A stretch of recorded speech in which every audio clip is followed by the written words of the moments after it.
সজীব ভুইয়ার বাপ উনি যে দুর্নীতি করছে, এখন তার ছেলে ক্ষমা চাইছে। এখন তারা ছিল ফকিন্নি, এখন তারা কোটি কোটি টাকার মালিক। দুদক খালি খোঁজ খবর নেয় যারা অতীতে ছিল তাদের। দুদকের দরকার আছে, যদি দুদক সঠিক দায়িত্ব পালন করে, আমার হিসাবে বর্তমান যারা দায়িত্বশীল আছে তাদের স্থাবর অস্থাবর সম্পূর্ণ কিছু জনগণের মাঝে তুলে ধরা দরকার।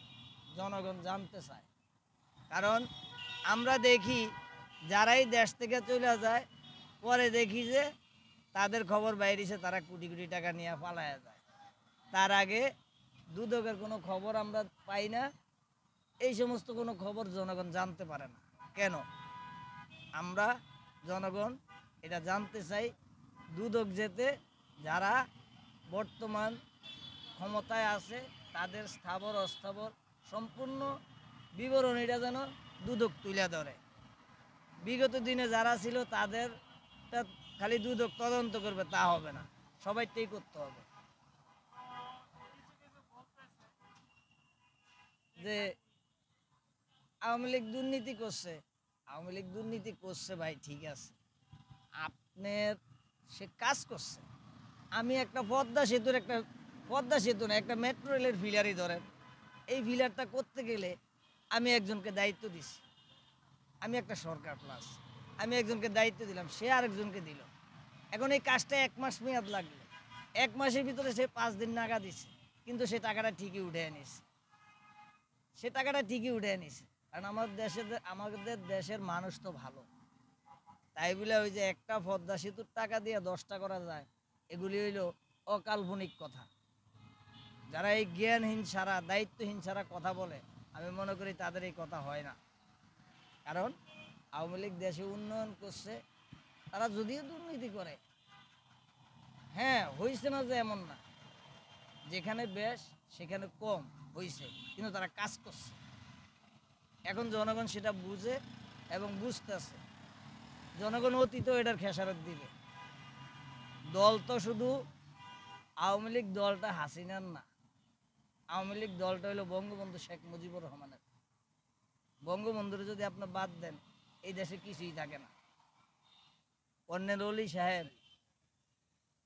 অলি সাহেব, তারপরে ওই যে এখন আছে বদিউজ্জামান, ওনারা একসময় টিভিতে দেখছি বঙ্গবন্ধুর নামে খুব ভালো ভালো লেকচার দিয়েছেন, খুব ভাষণ দিয়েছেন।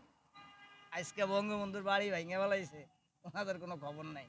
এই হইলো আমাদের দেশের বড় বড় যারা বুদ্ধিজীবী মাতাওয়ালা লোক, এই হইলো এদের অবস্থা। যখন যেই সরকার ক্ষমতায় থাকে তখন তাদের গুণগান গাইতে থাকে, যখন থাকে না তখন তাদের কথা আর মন থাকে না যে তারা কি করলো না করলো। এখন আমি চাই, যারা এই দেশে শতকরা 50% ভোট আছে, আওয়ামী লীগের ভোটার আছে, যদি আপনার গণতন্ত্র আমরা বিশ্বাস করি, ঠিক আছে, আওয়ামী লীগের যারা অতীতে ছিল রাজনীতিবিদ, তারা ভুল করছে, ভুল করতেই পারে, মানুষমাত্রিক ভুল আছে। এখন তারা তো গণতন্ত্রের জন্য সব কিছু করছে। এখন গণতন্ত্র যদি ফেয়ার হয়, ঠিক আছে, আওয়ামী লীগ নির্বাচন করবে। আওয়ামী লীগ নির্বাচন করলেই তখন বোঝা যাবে যে এই দেশে আওয়ামী লীগ ক্ষমতায় আসতে পারে কি না পারে না।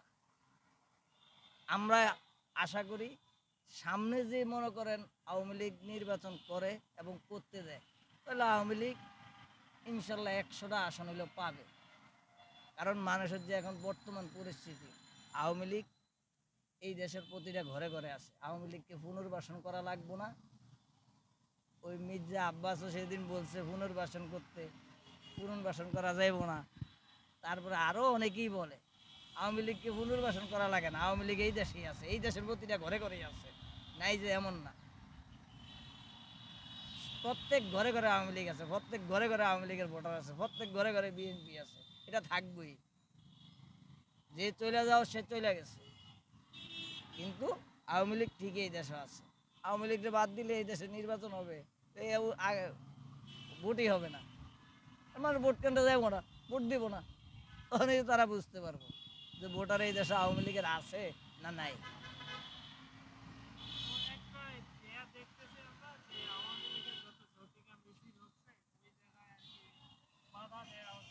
এটা আমি মনে করি এটা আমি মনে করি ঠিক না। আমি কিছুদিন আগে ওই যে আপনার মিডিয়ায় দেখলাম যে আমাদের আইন উপদেষ্টা যে কথাটা বলছে, উনি একটা দায়িত্বহীন ছাড়ার কথা বলছে।